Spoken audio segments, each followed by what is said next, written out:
साथियों, आज की जो खबर है वह सिर्फ एक सरकारी घोषणा नहीं है बल्कि करोड़ों गरीब परिवारों की उम्मीद से जुड़ी हुई खबर है। क्योंकि सरकार ने अब ऐसा बड़ा फैसला लिया है जिससे उन गरीब लोगों का ज़्यादा राहत मिलने वाली है जो पिछले कई सालों से अपने सपनों का घर बनने का इंतजार कर रहे थे।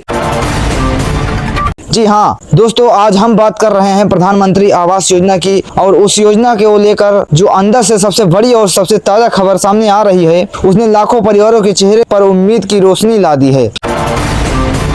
क्योंकि अब सरकार ने साफ संकेत दे दिए हैं कि बहुत जल्द नई लाभार्थी सूची जारी होने जा रही है और इसके साथ ही पहली किस्त का सब पैसा भी सीधे खातों में भेजा जाएगा।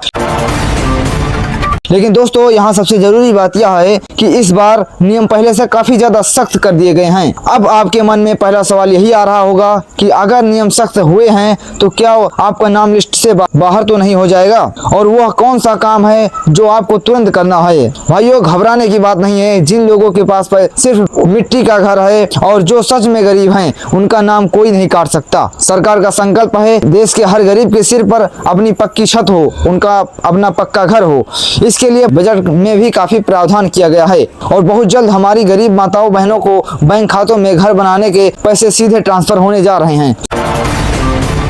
सूत्रों से जो जानकारी सामने आई है उसके मुताबिक जिन लोगों के आवेदन पूरी तरह सत्यापित हो चुके हैं और जिनके दस्तावेज सही पाए हैं, उनके खातों में पहली किस्त का पैसा बहुत जल्द भेजा जा सकता है। लेकिन भाइयों, यहाँ एक और बड़ा सवाल आता है कि क्या सरकार इस बार सबका फॉर्म पास कर रही है या कुछ लोगों के फॉर्म रिजेक्ट भी हो रहे हैं। गाँव-गाँव में जो टीमें घूम रही हैं, जो क्या जाँच कर रही हैं। साथियों, अंदर की बात यह है कि जो जाँच टीमें हैं आपके गाँव में आ रही हैं, वह मुख्य रूप से यह देख रही हैं कि आपके घर में कोई मोटरसाइकिल या ट्रैक्टर तो नहीं है, या आपके परिवार में कोई सदस्य सरकारी नौकरी में तो नहीं है। अगर यह चीजें नहीं है तो आपका फॉर्म पास है। इस बार सरकार ने सिर्फ पैसा भेजने का पर ध्यान नहीं दिया है, बल्कि यह भी तय किया है कि पैसा सिर्फ उन्हीं लोगों तक पहुंचे जो वास्तव में जरूरतमंद हैं। क्योंकि पहले कई बार ऐसा देखा गया जाता है। इस बार सरकार ने सिर्फ पैसा भेजने पर ध्यान नहीं दिया, बल्कि यह भी तय किया है कि पैसा सिर्फ उन्हीं लोगों तक पहुंचे जो वास्तव में जरूरतमंद हैं। क्योंकि पहले कई बार ऐसा देखा गया है कि जिन लोगों के पास पहले से पक्का मकान था वो भी किसी न किसी तरीके से सूची में अपना नाम शामिल करवा लेते थे। इस बार सरकार ने ऐसे लोगों को बड़ी कार्रवाई शुरू कर दी है। कई जिलों में हजारों नाम सूची से हटाए गए हैं। और इसलिए अगर आपने वास्तव में आवेदन किया है, जो आप यह मानकर मत बैठिए कि आपका नाम अपने आप लिस्ट में रहेगा। आपको खुद जाकर अपना स्टेटस चेक करना होगा। इस बार सबसे पहले पैसा किसको मिलने जा रहा है, सरकार ने एक प्राथमिकता सूची तैयार की है। इसमें सबसे ऊपर उन परिवारों को रखा गया है जिनके पास रहने के लिए बिल्कुल भी पक्का घर नहीं है। इसके अलावा जिन परिवारों में बुजुर्ग माता पिता, विधवा महिलाएं या दिव्यांग सदस्य हैं, जो ऐसे परिवार हैं जो आर्थिक रूप से बेहद कमजोर हैं, उन्हें इस बार सबसे पहले लाभ देने की तैयारी की जा रही है। अब बात करते हैं उस अपडेट का जिसका गांव का हर व्यक्ति इंतजार कर रहा है, यानी पहली किस्त का। पहली किस्त की रकम को लेकर पिछले कई वर्षों से लोग यही शिकायत करते हैं कि पहली किस्त इतनी कम क्यों होती है और घर का काम शुरू होते ही पैसा खत्म हो जाता है। लेकिन इस बार खबर यह सामने आ रही है कि पहली किस्त की राशि पहले से ज्यादा हो सकती है।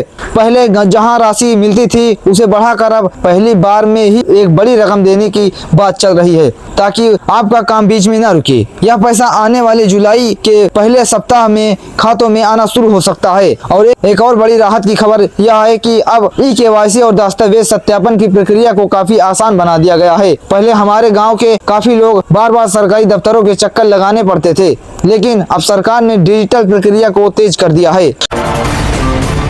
अगर कोई व्यक्ति आपसे यह कहता है कि वह सरकार के अधिकारियों से कहकर आपका नाम जल्दी लिस्ट में डलवा देगा और बदले में रुपए मांगता है, तो ऐसे लोगों को तुरंत सावधान हो जाइए, क्योंकि पूरी प्रक्रिया ऑनलाइन है। जिन लोगों को का फॉर्म पुराना है या पेंडिंग पड़ा है, सरकार ने ऐसे लंबित मामलों को दोबारा समीक्षा शुरू कर दी है। यानी अगर आपका आवेदन पहले पेंडिंग था और आप वास्तव में पात्र हैं तो इस बार आपका मामला फिर से जांचा जा सकता है और आपका नाम नई सूची में शामिल हो सकता है। आप बिना नंबर के सिर्फ अपने नाम से भी लिस्ट निकाल सकते हैं। सरकार ने इस बार डिजिटल मॉनिटरिंग सिस्टम भी शुरू किया है, ताकि यह देखा जा सके कि पैसा मिलने के बाद मकान निर्माण का काम सही तरीके से हो रहा है या नहीं। आज ही अपना स्टेटस जरूर चेक करें।